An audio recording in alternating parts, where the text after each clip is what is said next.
ya. Kemudian dia terlarut dengan air tanah.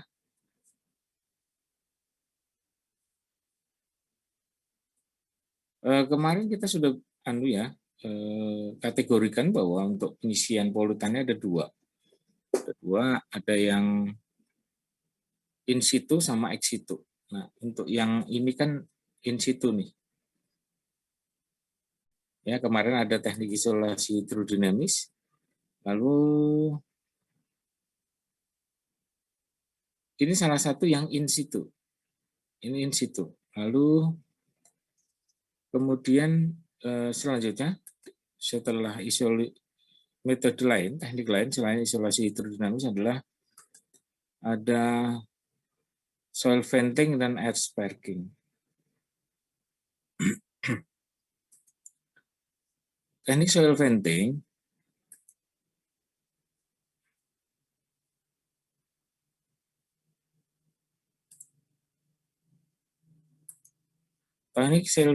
ini adalah teknik yang hanya memanfaatkan efektivitas udara. Ini untuk menyisihkan kontaminan organik. Oke ya. Jadi kata kuncinya adalah kontaminan organik. Ini yang bisa dilakukan adalah ketika dia itu kontaminan organik. Oke. Teknik ini hanya memanfaatkan efektivitas udara. Nah, udara ini sebagai medium saja sebetulnya. Jadi udara digunakan sebagai medium untuk menyisihkan kontaminan udara pada zona Van Doos. Jadi zonanya ini disebut sebagai soil venting. Ketika dia ada di zona Van Doos. Soil venting ini juga bisa, ini ada beberapa faktor pembatas gitu ya. Ini tidak bisa dilakukan pada kondisi tanah yang clay.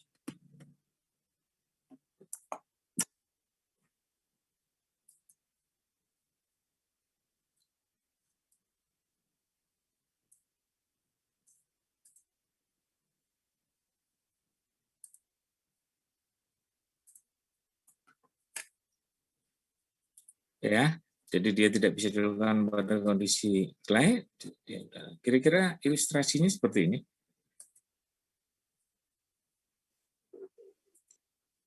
Ini adalah zonanya. Ini zona Van Doos-nya. Ini zona jenuh atau saturated zone.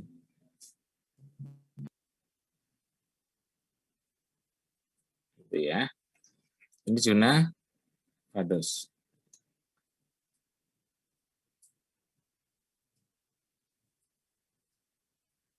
Ini zona jenuh.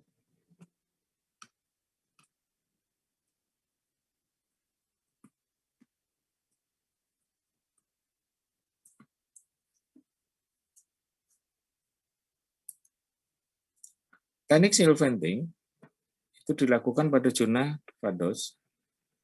Itu zonanya di sini nih. Ini permukaan tanah. Ini adalah TMAT, tinggi muka air tanah. Sini ya. Nah, ini digambarkan di sini.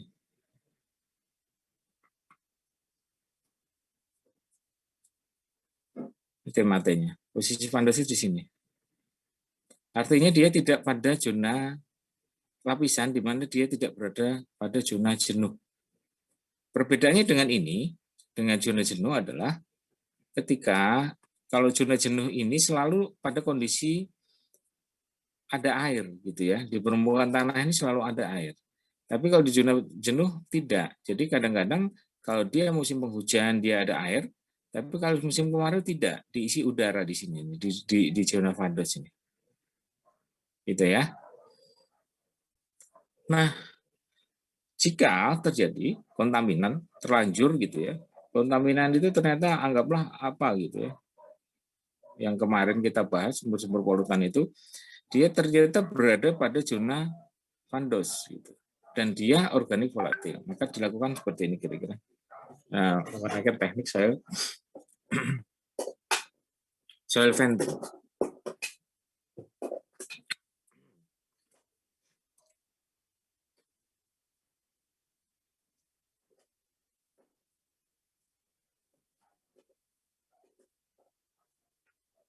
Kira-kira seperti ini ya.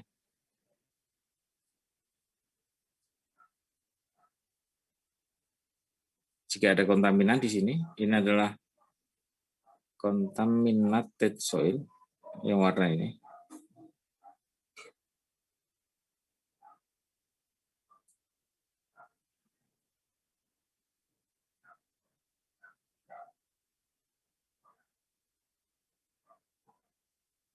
Ya.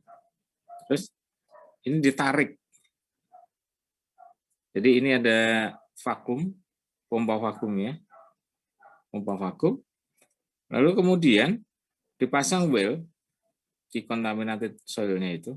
Ini sumurnya, sumur gitu ya. Lalu ditarik menggunakan pompa vakum. Jadi yang diharapkan yang bisa diambil adalah yang ini, khususnya untuk yang gas yang volatil. Biasanya kan kalau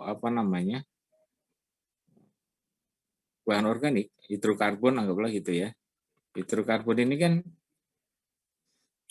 banyak mengandung bahan volatil gitu ya. Dia bisa mudah menguap. Ya macam-macam BBN itu bensin dan sebagainya itu.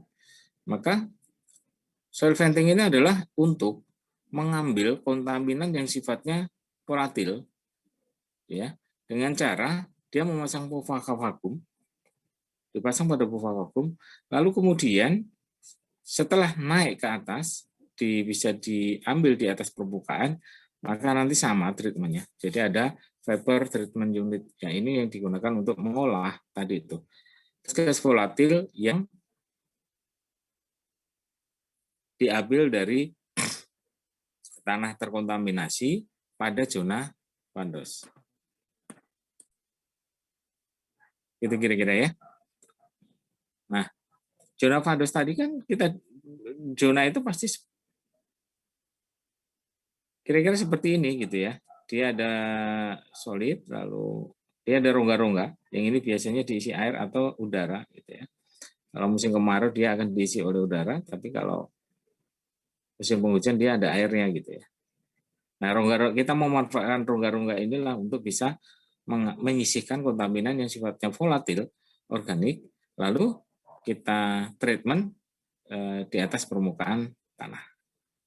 Inilah soil venting.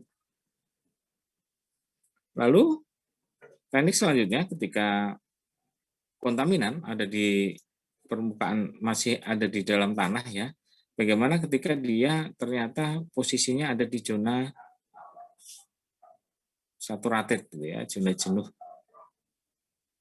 Oke, teknik yang digunakan adalah teknik air sparking.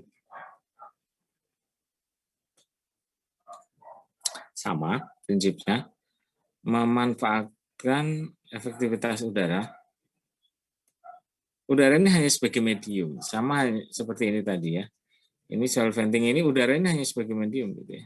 Ini ditarik udara.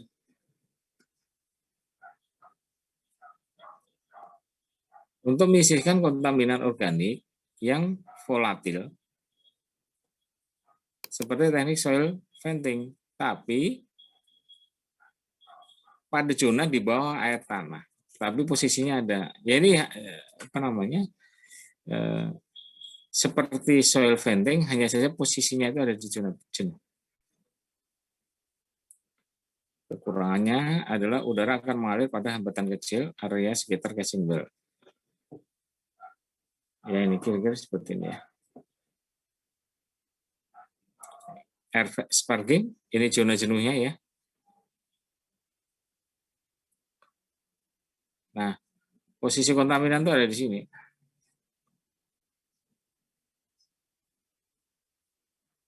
Misalnya di sini ya.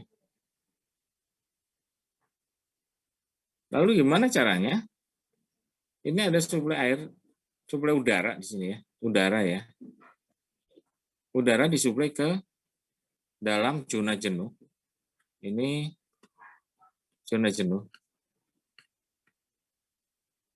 Kalau zona jenuh artinya bahwa pada lapisan paling bawah di mana dia ada airnya. Nah, ini adalah permukaan airnya ini. TMAT, ini tinggi muka air tanahnya di sini. Nah, bagaimana ketika polutan itu ada di sini gitu. Misalnya ada solar atau minyak mentah pecah, kemudian dia ada berada di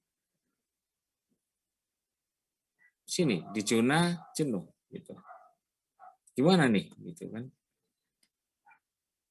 Ya ini teknik air sparking adalah dengan mensuplai, karena dia volatil, dia mensuplai, disuplai udara di sini, gitu ya, di sini diharapkan nanti gas-gas volatil akan naik ke zona Van Doos. Nah, nanti setelah di zona Van Doos,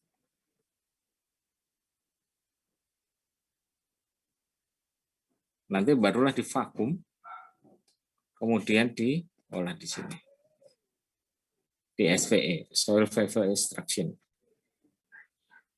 Gitu ya, kalau air sparking itu posisinya aja di zona jenuh, kemudian dia dilakukan dengan cara menginjeksi udara ke area kontaminan ini. Yang diharapkan nanti ini bisa gas volatilnya yang ada di kontaminan tersebut naik ke zona Van Doos, di zona Van Doos diambil menggunakan pompa vakum, kemudian diolah di SVE system.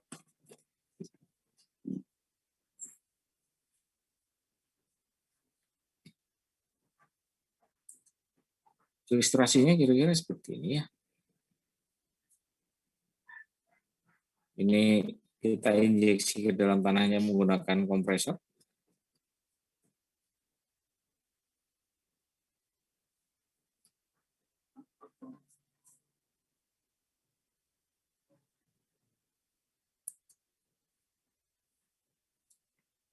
Kita suplai menggunakan kompresor ke dalam. Ini gas flow. Ini kita injeksi kan. Kalau saja kan posisinya ada di zona jenuh. Ini zona jenuhnya. Kira-kira alirannya naik ke atas ya. Nah, lalu kemudian ini adalah water table-nya, tinggi muka air tanahnya. Ini melewati tinggi muka air tanah, lalu kemudian di sini di vakum, diambil. Jadi udara yang masuk ke sini, kemudian masuk ke zona Van Doos, kemudian masuk ke pompa vakum. Lalu kemudian tinggal ini. Jadi yang diambil menggunakan dua teknik ini adalah yang diambil adalah kandungan volatil gasnya. Oke ya.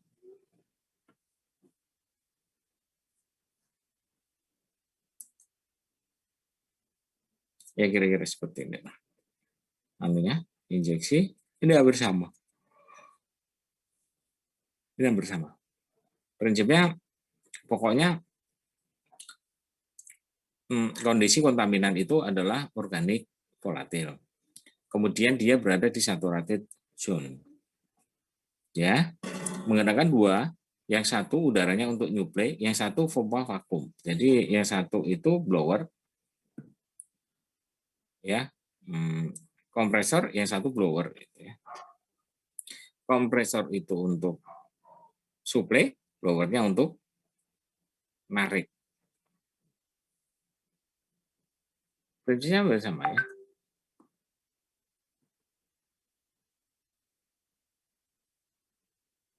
Ya, ilustrasinya seperti ini kira-kira. Ini contaminated groundwater-nya, ini tunggu water table-nya, ini TMAT-nya. Ini kompresor. Kalau kompresor dia berarti nyuplai udara. Lalu nanti kalau yang blower itu untuk ngambil. Jadi disemburkan udara ke sini, gas volatilnya ikut naik ke zona Vandos, di Vandos diambil menggunakan blower, lalu kemudian di treatment, akhirnya nanti setelah di treatment, ya macam-macam di sini. Ini kan untuk treatment ini treatment udara untuk memisahkan gas volatil agar aman dibuang gitu ya. Jadi ini udara bersih. Jadi kira-kira gitu. Jadi ada dua.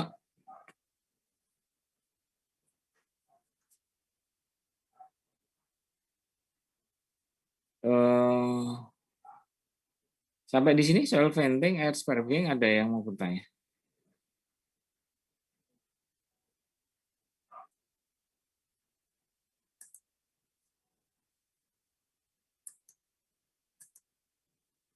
Ini tetap ya, bahwa ini pengolahannya semuanya in situ. Jadi diolah pada lokasi tersebut.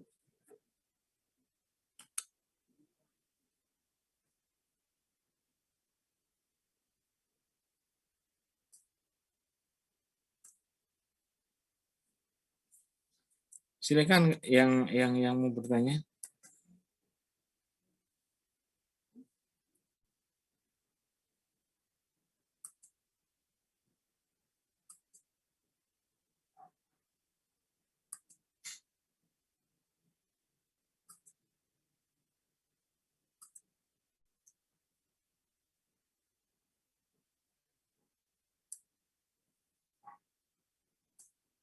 Oke, kalau nggak ada saya lanjut.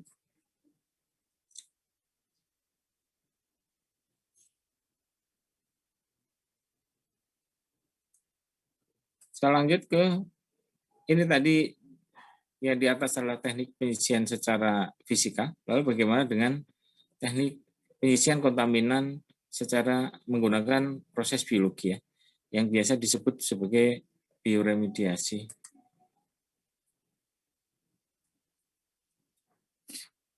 Nah, teknik bioremediasi didefinisikan sebagai teknik pengolahan lahan berbasis pada pengolahan biologi. Kalau udah urusan biologi, pasti ada dua nih. Dia menggunakan aktivitas mikroorganisme, dia memanfaatkan aktivitas mikroorganisme, lalu dia juga bisa memanfaatkan tumbuhan untuk degradasi kontaminan. Nah, penerapannya saat sekarang itu bisa pada posisi ini. Jadi tanah yang tercemar, lumpur, kemudian air pun sudah mulai ke proses penggunaan tumbuhan gitu ya, selain mikroorganisme yang sebelumnya memang sudah ada. Nah, percepatan teknik ini tentu saja nanti ada dua kan ya. Kalau sudah urusan dengan biologi itu selalu, karena pada prinsipnya kita memanfaatkan mikroorganisme ini untuk mendekomposisi, khususnya mendekomposisi kontaminan yang ada di dalam tanah. Lagi-lagi ini syaratnya adalah dia volatil organik, dia tentu saja kontaminan yang sifatnya organik ya. Kalau dia anorganik tentunya nggak bisa kan dikomposisi menggunakan mikroorganisme. Namanya juga mikroorganisme gitu, nggak mungkin dia bisa mendekomposisi itu. Kira-kira, lalu bagaimana pengkondisian lingkungannya? Oke, kira-kira kalau untuk keperluan ini, untuk keperluan aktivitas mikroorganisme, apa saja yang faktor pembatasnya ya? Kalau mikroorganisme itu.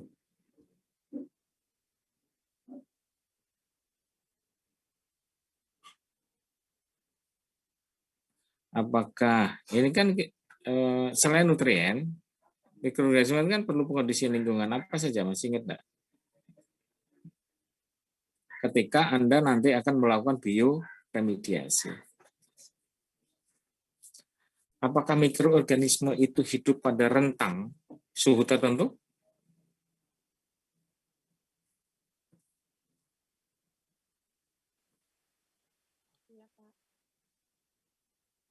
Halo? Apakah mikroorganisme hidup pada rentang suhu tertentu? Iya, Pak. Iya ya. Berarti yang jadi faktor pembatas ini nanti adalah suhu.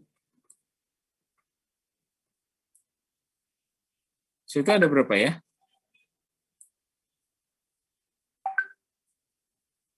Ini apa nih? Ada berapa rentang kira-kira?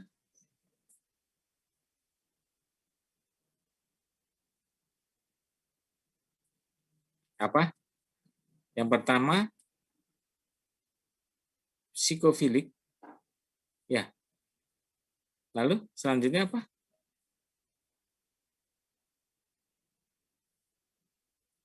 Psikofilik. Mesofilik, Pak. Mesofilik. Satu lagi.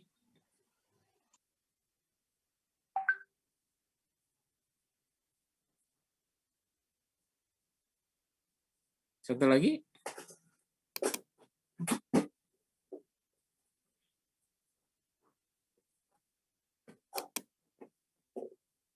Apa di sini?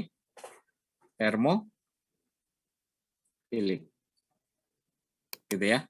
Ya sekitar di atas 50-an gitu ya. Ini di rentang 50, 30 dan sebagainya. Yang 20-an sampai belasan itu ada di psikofilik. Jadi ada 3 suhu. Ketika Anda menciptakan, mengkondisikan pada suhu tertentu, ya itulah yang akan hidup. Kalau ternyata suhu Anda itu suhu termofilik, maka mikroorganisme termofilik lah yang bekerja. Ketika suhu Anda itu suhu mesofilik, ya mikroorganisme mesofilik lah yang bekerja. Yang lain mati. Jadi seleksi alam. Ketika suhu itu berubah, maka akan berubah juga mikroorganisme dekomposisinya. Gitu. Misalnya, yang pertama adalah mikroorganisme ada suhu mesofilik. Dia bekerja mendekomposisi. Lalu tiba-tiba suhu itu berubah menjadi termofilik. Maka ini mati. Mesofilik akan mati secara alami. Kemudian mikroorganisme yang termofilik akan hidup. Jenis-jenis termofilik akan hidup pada kondisi itu gitu. Jadi kayak semacam seleksi alam. Oke. Apalagi kira-kira ya selain suhu untuk mikroorganisme hidupnya terbatas pada ini gitu ya.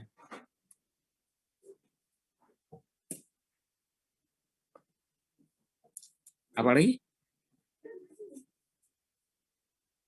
Dibatasi oleh suhu? Terus dibatasi oleh apa lagi? Apakah dia dibatasi oleh pH? Rentang pH berapa ya kira-kira yang ideal untuk tumbuhnya?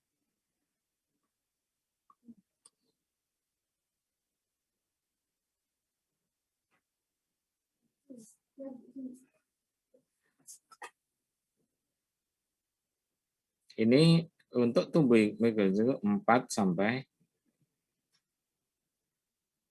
9. Ideal lah ya, ideal. Tapi tetap aja pada pH 7 lah dia paling suka gitu ya. Tapi pada kondisi ini dia masih hidup. Oke ya. Jadi Anda lihat kalau pada kondisi asam dia atau basah ini dia nggak mau. Misalnya pada pH 10, pasti nggak ngapa-ngapain itu. Misalnya cairan Anda atau bahan Anda itu pH-nya ternyata basah, ya nanti nggak bisa Anda dekomposisi gitu ya maksudnya.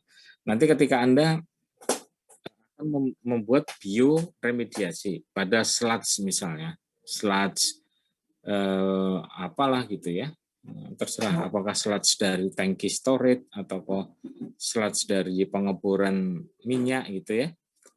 Kalau Anda mau remediasi, maka lihat kondisinya, kondisi pH-nya berapa. Jika kondisinya di luar rentang ini, maka ya tidak bisa. Mikroorganisme tidak bisa hidup pada kondisi rentang 4 sampai 9. Di luar 4 sampai 9.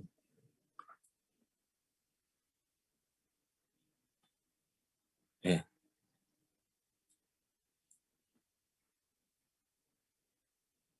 Lalu kemudian kira-kira apa lagi ya? Suhu, pH, ya keberadaan O2. Kalau dia ini kalau dia perlu O2 maka dia aerob. Jika no O2 dia akan anaerob gitu ya. Anaerob. Jadi pilihan ini sebetulnya O2 itu. Anda mau membuat bioremediasi yang seperti apa? Apakah dia mau yang aerob atau anaerob? Nah, dari tujuan ini Anda lihat kalau aerob itu ending prosesnya didominasi oleh unsur hara. Tapi kalau anaerob itu didominasi oleh gas. Jadi bahan organiknya itu hilang sebagai gas. Kalau anaerob nanti bahan organik itu jadi unsur hara, materialnya itu. Gitu ya. Jadi kalau Anda misalnya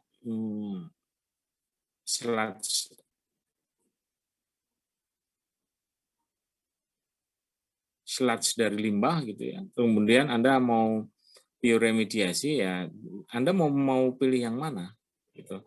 Misalnya saya diharapkan dari ekses bioremediasi ini bisa dijadikan pupuk gitu. Ya Anda harus proseskan secara aerob gitu. Tapi kalau enggak Pak, saya enggak akan manfaatkan ini. Ya udah, kalau mau Anda pakai anaerob silahkan. Cuma nanti ini ending prosesnya gas. Kalau gas ya pasti akan muncul bau, pasti itu. Cuman memang kecepatan dekomposisi itu lebih cepat anaerob dibanding aerob. Ya. Kenapa? Kita harus kontrol oksigen di sini masalahnya. Ya kan? O2 ini kita harus pastikan dia itu cukup O2. Cukup oksigen. Mikroorganismenya itu karena dia membutuhkan oksigen ya kita harus suplai oksigen sama dia di mikroorganisme itu. Kalau seandainya gitu ya, oksigen itu tidak pas, misal dia masih kekurangan oksigen gitu, ini serba susah masalahnya aerob itu. Untuk apa namanya? Bisa dianggap dosis lah ya, dosis yang pas. Yang bisa digunakan sebagai patokan kebutuhan oksigen yang secara anaerob itu kan susah. Kan gini ya.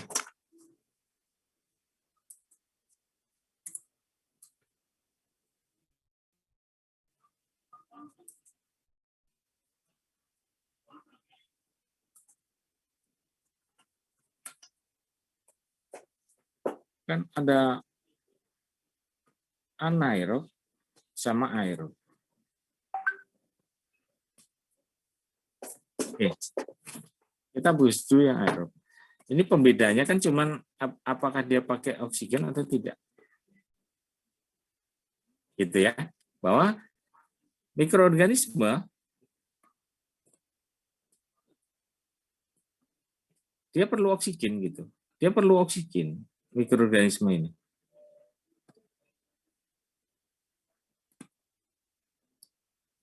Ketika dia prosesnya aerob. Kemudian yang jadi pertanyaan adalah berapa sih sebetulnya jumlah O2 yang diperlukan, kan gitu ya. Kita kan harus menebak-nebak mikroorganisme itu kira-kira butuh oksigen berapa sih untuk dia melakukan dekomposisi kan gitu ya. Nah, ini akan agak sulit ketika kita proses aerob itu.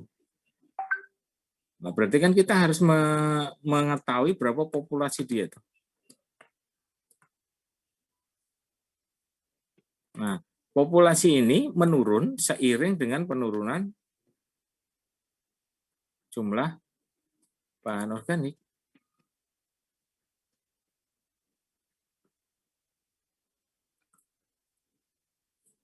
Gitu tuh ya. Jadi pasti akan menurun seiring dengan penurunan bahan organik. Bahan organik menurun, berarti populasinya ikut menurun toh. Wong ini bahan organik ini kan makanannya si mikroorganisme. Ya. Maka ini kebutuhan oksigen juga semakin menurun. Ini yang agak susah. Nah, sejauh ini belum ada teori yang menyebutkan berapa sih O2 per MO, itu belum ada. Kalaupun ada, dia mengira-ngira, menebak-nebak, atau dia empiris berdasarkan penelitian. Oh, kira-kira sekian untuk satu mikroorganisme. Nah, kalau seandainya anggaplah, oke, O2-nya disuplai aja terus. Kalau kelebihan nggak apa-apa misalnya. Kelebihan nggak apa-apa. Yang penting dia cukup. Mikroorganisme itu cukup oksigen untuk bisa mendekomposisi bahan organik. Anggaplah gitu ya. Tetapi resikonya adalah ketika ini dibuat lebih, disuplai udara lebih gitu, ini biar kelebihan O2, ini resikonya adalah dia akan mengalami penurunan suhu.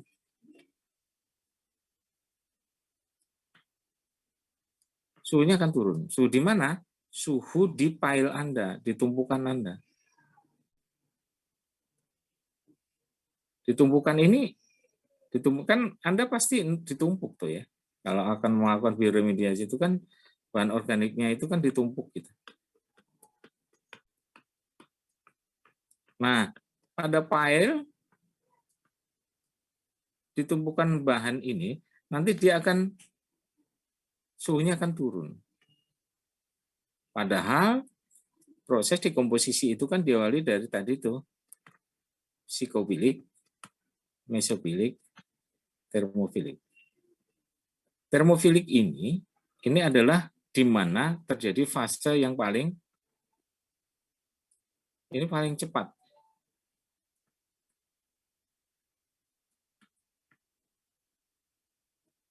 Ini fase termofilik, fase paling cepat mikroorganisme itu mendekomposisi. Dia fasenya ada di sini. Maka ketika kita suplai udara ya, secara terus-menerus pada tumpukan ini untuk menyuplai mikroorganisme, maka ini nanti akan terjadi penurunan suhu. Ketika terjadi penurunan suhu, maka tidak akan tercapai suhu termofilik, di mana suhu ini adalah suhu yang paling cepat terjadi proses dekomposisi. Jadi serba salah ya.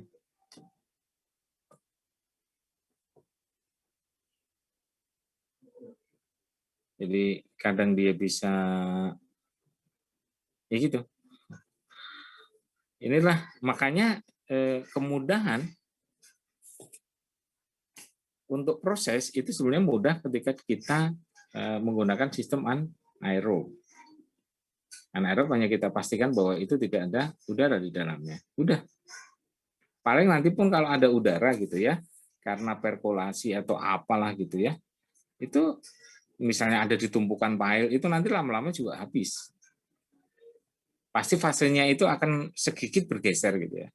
Dia akan ke aerob dulu, nanti lama-lama ke anaerob. Ketika anaerob ini ketika ada udara, sedikit udara di tumpukan bahan yang di bioremediasi, lalu ketika itu dipakai udara ini untuk mendekomposisi, maka lama-lama dia nanti akan kembali. Akan berubah ketika oksigennya sudah tidak ada, ketika sudah digunakan, lama-lama ya ke anaerob gitu. Nah, itu ketika proses anaerob. Tapi kalau proses dikondisikan seperti proses aerob seperti ini, ya harus kayak gini lah, keterkaitannya gitu. Ya, kalau jadinya maka dia ada kurang lebihnya. Kalau aerob itu nanti ada unsur hara, artinya bisa digunakan untuk pupuk. Tapi kalau anaerob ya enggak. Ini ending prosesnya gas. Dan kalau anaerob, ketika mau di collecting gasnya juga bisa kan.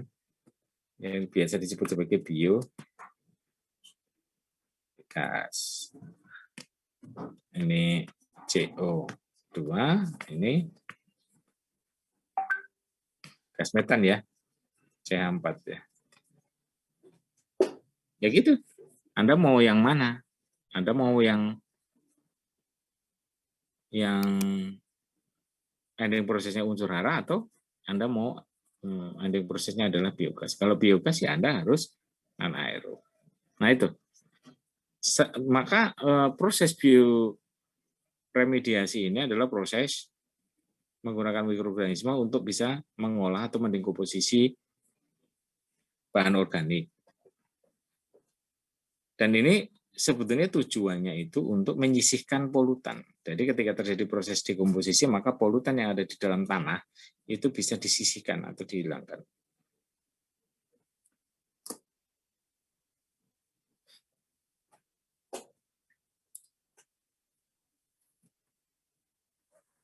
Oke.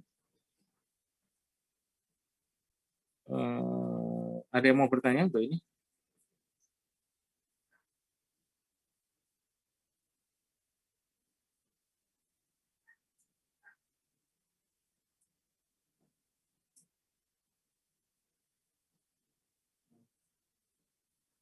Ini apa namanya?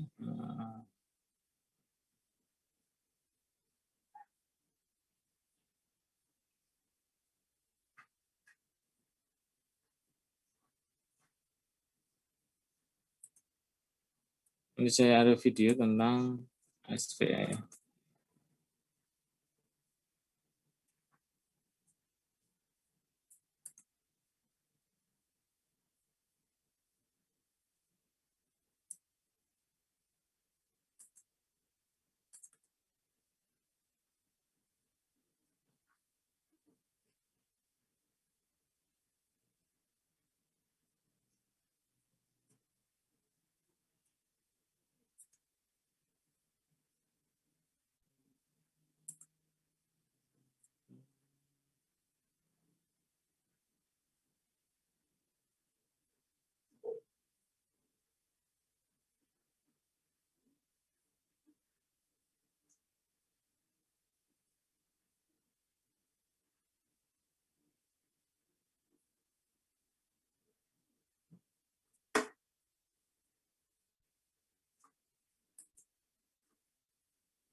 Contaminated by volatile contaminants, which are organic solvents used in painting facilities.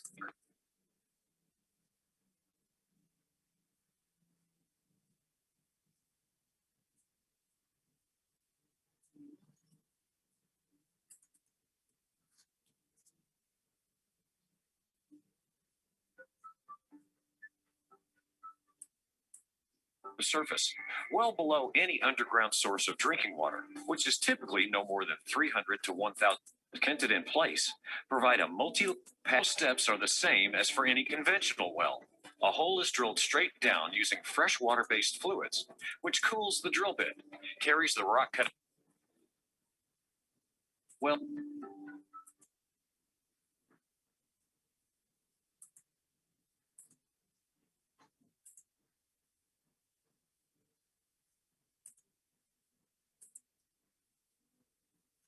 Kelihatan ini ya?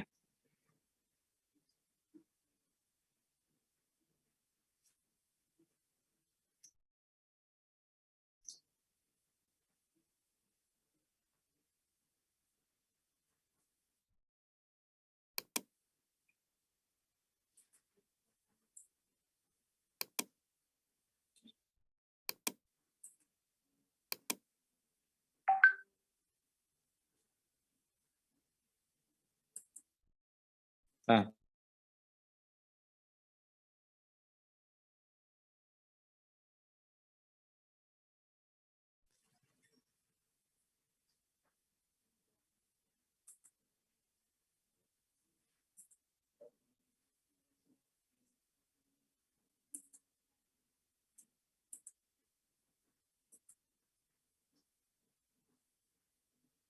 kelihatan kah?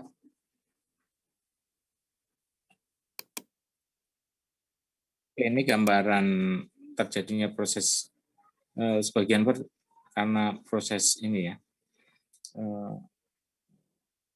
industri pertambangan minyak.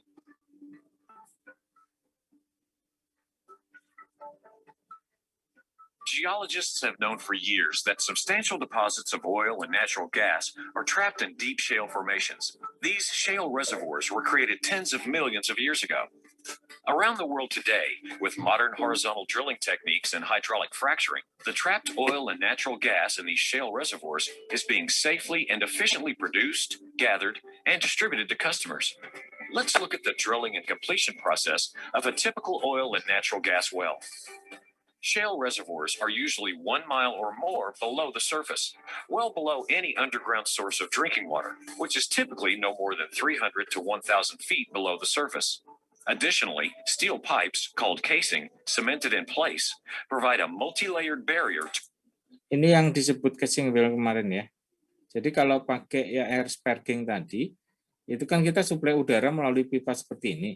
Maka kadang-kadang dia udaranya itu keluar di sela-sela casing well ini. To protect freshwater aquifers. During the past 60 years, the oil and gas industry has conducted fracture stimulations in over 1 million wells worldwide. The initial steps are the same as for any conventional well. A hole is drilled straight down using freshwater-based fluids, which cools the drill bit, carries the rock cuttings back to the surface, and stabilizes the wall of the wellbore. Kira-kira ini gambaran zona fandos ya. Ini fandosnya, ini saturated. The hole extends below the deepest freshwater aquifer. The drill pipe is removed and replaced with steel pipe, called surface casing. Next, cement is pumped down the casing. When it reaches the bottom, it is pumped down and then back up between the casing and the borehole wall, creating an impermeable additional protective barrier between the wellbore and any freshwater sources. In some cases, depending on the geology of the area and the depth of the well, additional casing sections may be run and, like surface casing, are then cemented in place to ensure no movement of fluids or gas between those layers and the groundwater sources. What makes drilling for hydrocarbons in a shale formation unique is the necessity to drill horizontally. Vertical drilling continues to a depth called the kickoff point. This is where the wellbore begins curving to become horizontal. One of the advantages of horizontal drilling is that it's possible to drill several wells from only one drilling pad, minimizing the impact to the surface environment. When the targeted distance is reached, the drill pipe is removed, and additional steel casing is inserted through the full length of the wellbore.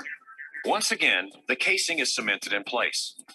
For some horizontal developments, new technology in the form of sliding sleeves and mechanical isolation devices replace cement in the creation of isolations along the wellbore.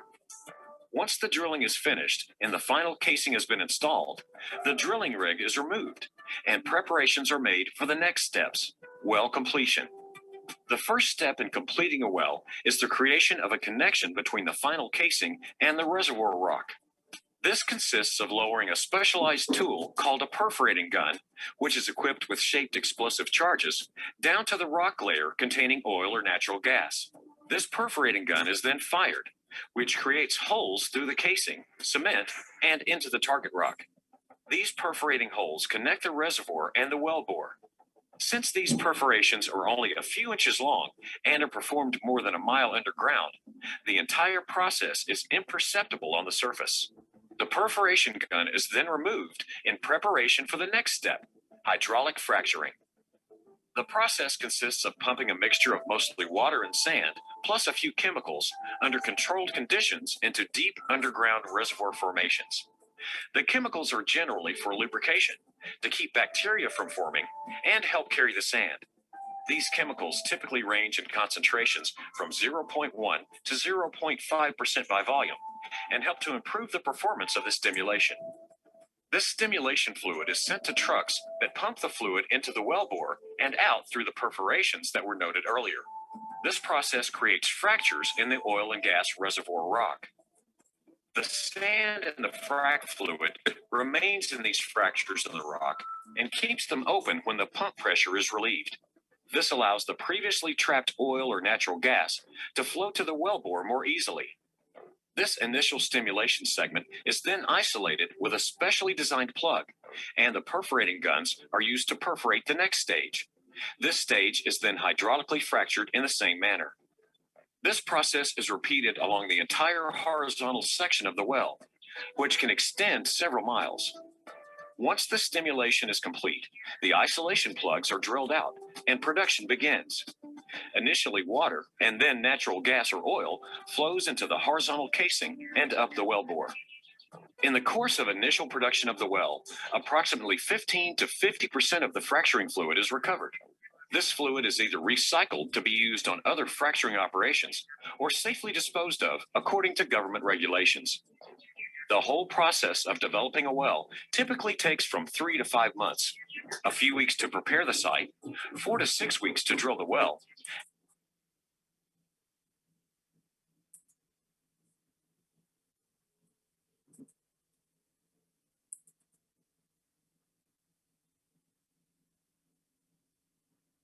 Hi, this is Chris Zerbeck with the electrical in each subsection. It works only for VOCs only.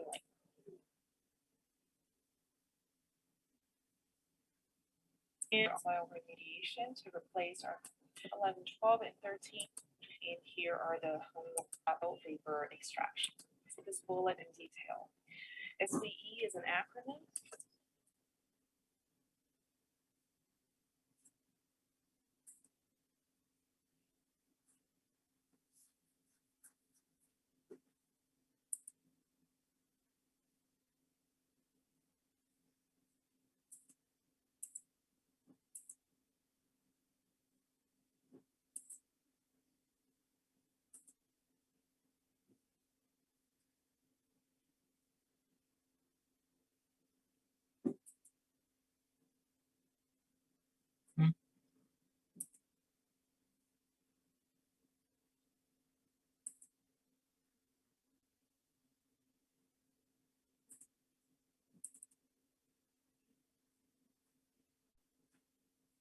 Hi, this is Chris Zerbeck with a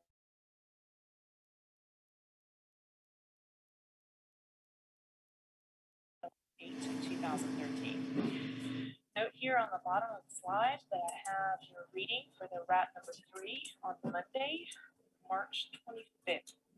Note here that I'm asking you to read one section in detail, 16-8. In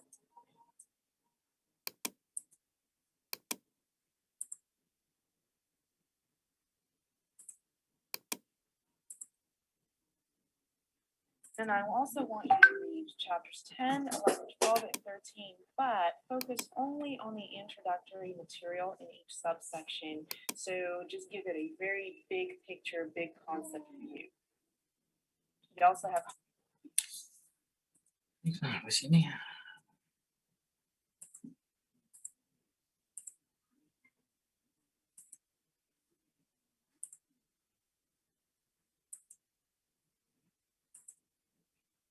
Kelihatan ya?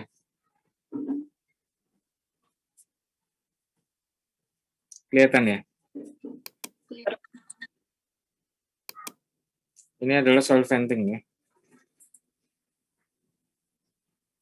We're going to talk about, you'll see why. And it works only in areas that are not saturated with water. So that's why it's the vadose zone, also known as the unsaturated zone above the groundwater table, or stockpiled soils.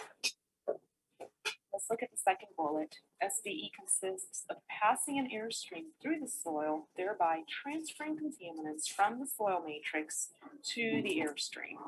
Okay, so the point of SVE is to induce some air in the subsurface, and then through that process, transfer contaminants that are in the subsurface to that air.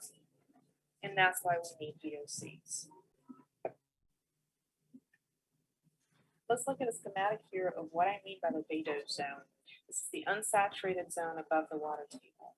So if I draw a water table right along here, then the unsaturated zone is the zone above it. You can tell it's the unsaturated zone because the contaminants are moving downward from their sources. And so once they do get to the water table, then they do travel from left to right here in this case.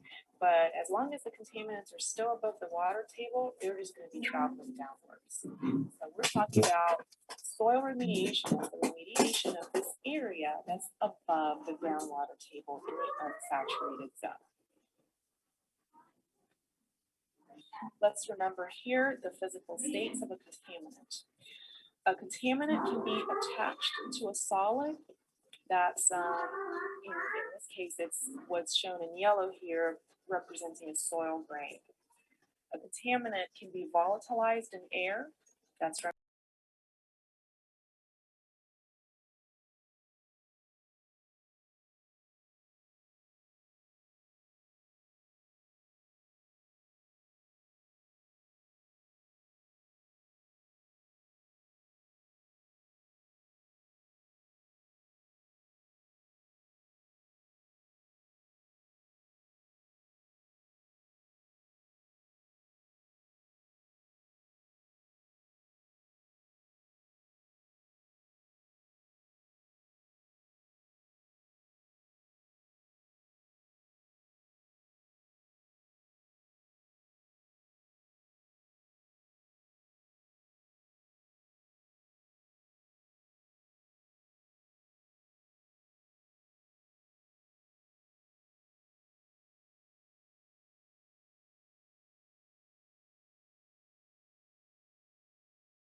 Pak, mohon maaf, ini nggak ada suaranya.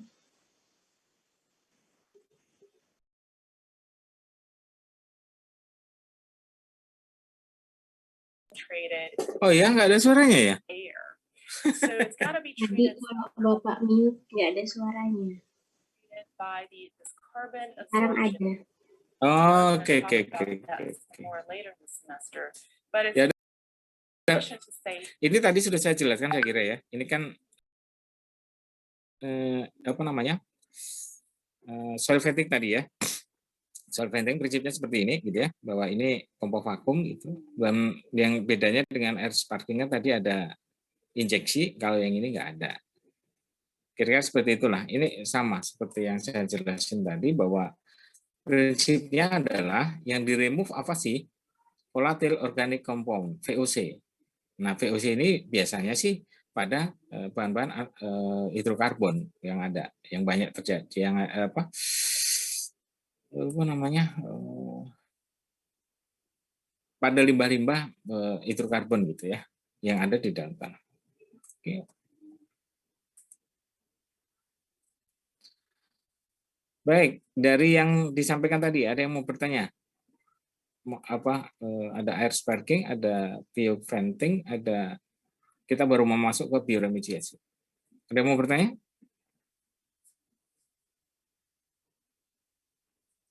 Oke.